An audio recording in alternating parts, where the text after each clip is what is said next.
Hi everyone. For the past more than 3.5 decades, me and Radha, we have been in the field of education. We successfully promoted 3 schools, and today we are heading Vishwaksenaa group of education institutions near Thiruvallur, near Chennai. I'm going to present a series of small videos on TQM in education.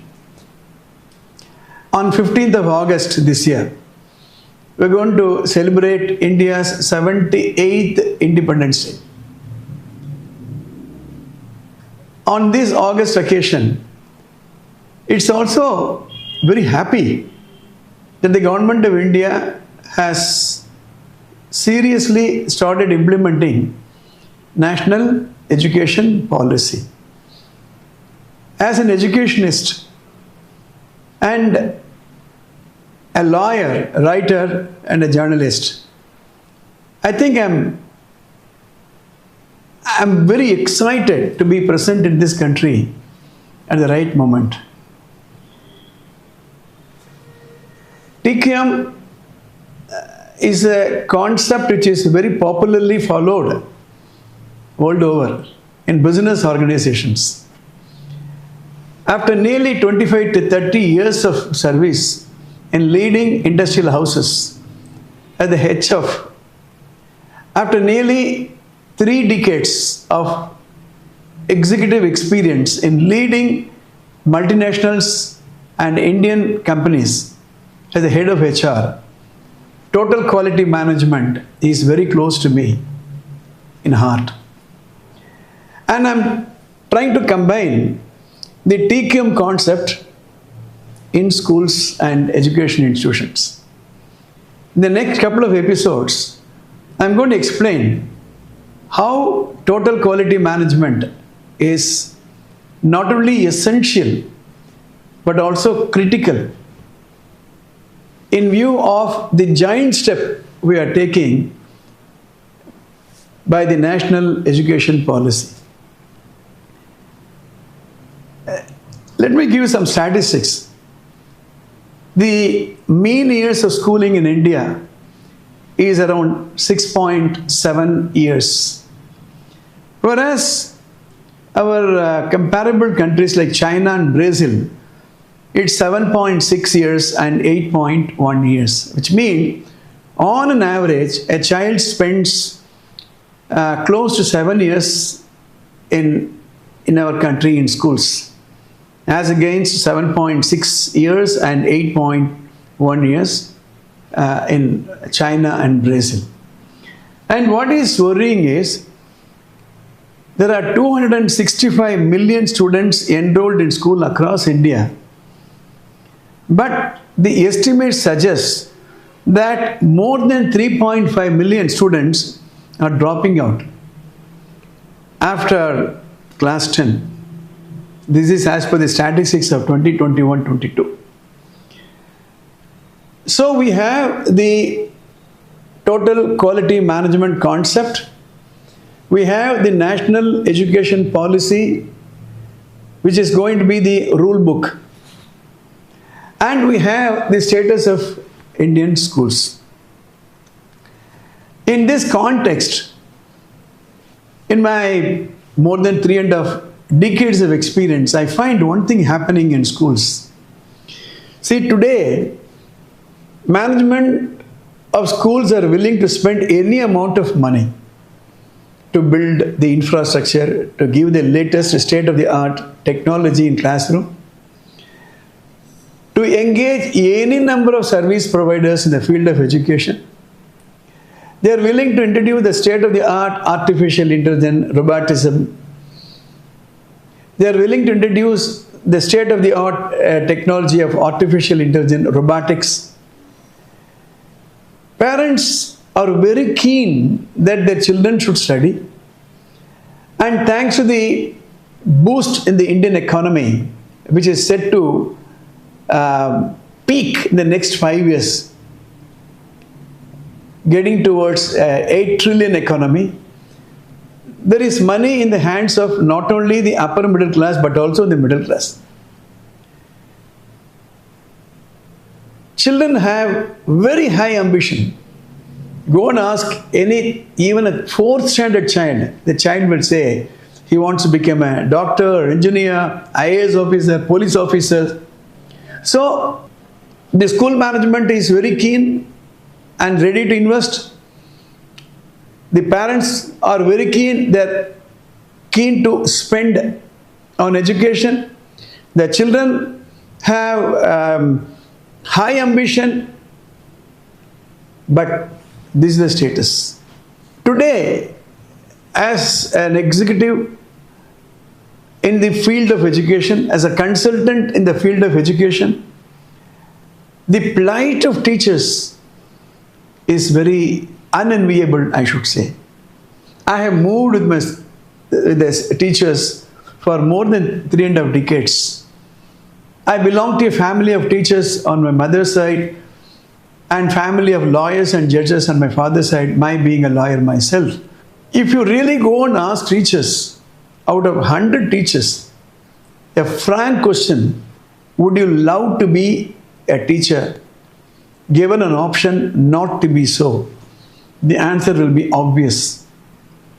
What's happening, as far as my experience goes, is teachers are willing to teach, parents are willing to spend, school management is very keen to provide the infrastructure.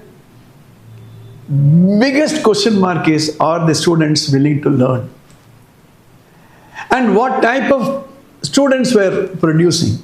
Every day newspaper you see the type of juvenile offenders, the dropout percentage, the values of the students, the discipline, the lack of obedience. During the Corona days, the children had not gone to school for more than 2 years or nearly 2 years. The damage that was done by COVID-19 is still haunting the students and parents community. So in this context, we are talking about a global education. As you pass through the road, you will come across boards, international schools, global smart school. I keep asking myself, what is so global about it? What is so international about it? I'm not talking about every international school. I'm not talking about every global school. There are international schools, there are global schools available. But at least 6 out of 10 do not qualify. But every school can become global. Every school can become international. How? That is the introduction of the total quality management. The whole thing starts, how do you become world class? First of all, you need to produce an outcome, world class education. Like for example, most of the products that we are using in our households are global or international brands, or Indian brands who are also international, right? For which there has to be a process. There is a way to play for the IPL. There is a way, there is a process to participate in the world chess competition. Now Olympics are taking place. There is a process to get yourself trained to qualify for the Olympics. So if you really want to be global, there is a process. So this series of episodes is going to explain how do you get there, for which we should know the knowledge domain, what it means to be a global educational institution, and what are the type of skills that we have to create, develop in the school management, in the parents, in the students, in the teachers. That's what we're going to discuss. So when you become truly global in terms of knowledge domain, when you have the international skills, like if you want to go and participate, compete in the Olympics, you need to know how the players in other countries are developing themselves. Right? If you do that, you will get outcome, which is the global schools and education institution. Now you go and check whether you have really gone into that status. Not so, then you go back and recycle. Go and get the knowledge domain once again, and then improve your skill, and then improve your process, and then go for the outcome. This is exactly what is happening to an Olympic champion or a Wimbledon tennis player. This is exactly what will happen to a player who wants to participate in IPL matches, right?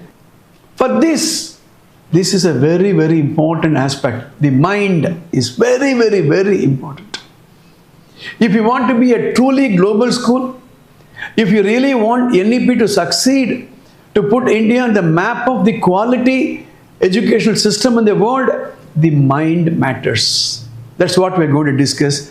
I will try to break this into small episodes of less than 10 minutes if possible. I'll give you the synopsis of what it means to introduce total quality in schools. So the future belongs to total quality in education. There is no alternative for that. In my one-day workshop to school heads and principals and teachers, I give a detailed explanation on what it means to be a TQM school. As this very clearly reads, India will have the highest population of young people in the world over the next decade. And our ability to provide high quality educational opportunity to them will determine the future of this country. In my opinion, the economy of a country starts at the school level. You produce global children, they become global college students. With the mindset they go and work in the global international organizations. That's the chain. And in this context, what is the goal of an educational institution? To produce doctors, engineers and lawyers and chartered accountants? Or to produce good mothers, good fathers, sons, daughters and citizens? What is the objective? That's why I am talking about the outcome. What is the outcome you want? Is it to produce a number of engineers, doctors? Is it by number? Or is it by quality? That is what I am going to discuss. This is the last piece I am going to give in this episode. Let us compare an education institution with a factory. I have worked more than 3.5 decades in large organizations, manufacturing organizations. Raw materials. Let's say if you are manufacturing tire, rubber. If you are manufacturing non-ferrous castings, aluminum or whatever. Here in a school, students, they are the raw material. Right? Industrial plants, factories, schools and colleges. Material input, curriculum, textbooks and other reading material. So in an organization, the material input, there is a process of manufacturing. The production process we have in a factory, there is an SOP for every operation. Here, teaching and learning process. There are industry personnel. Here we are teachers. So industrial captains are there. You have the policy makers, planners, correspondents and principals and teachers there. The final one is quality inspection in an organization. Here, how do you test the quality? Examination. So if a student passes the examination, quality certified. Is this the way we are going to compare? Let's look into the details of how do you apply TQM in schools. Looking forward to meeting you in my next episode.